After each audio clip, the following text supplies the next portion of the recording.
In the subject of oceanology, there's a verse in the Quran, in Surah Furqan, chapter number 25, verse number 53, which says that it is Allah subhanahu wa ta'ala who has let free two bodies of flowing water, one sweet and palatable, and the other salty and bitter. Though they meet, they do not mix. There is a barrier which is forbidden to be trespassed. The same message is repeated in Surah Rahman, chapter number 55, verse number 19.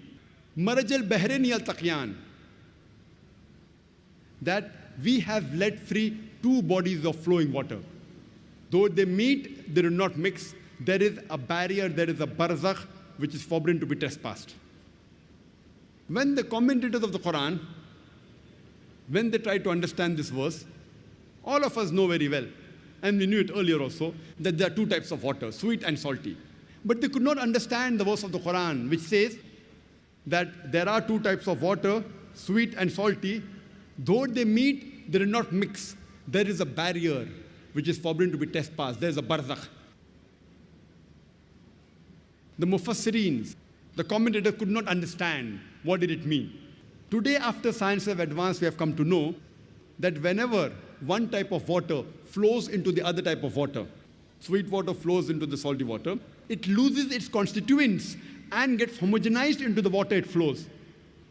This transitional homogenizing area, according to the Quran, is called as the barzakh. It is an unseen barrier. And this has been testified and verified when this verse of the Quran was shown to Professor Hay, who is a very famous marine scientist and a professor in oceanology in the University of Colorado in USA. And he said that what the Quran mentions 1400 years ago has been testified by science recently. And this phenomena can be seen even with the naked eye at the Cape Point, the southernmost tip of Cape Town in South Africa, where one type of water flows into the other type. We even see that the colors of both these waters differ.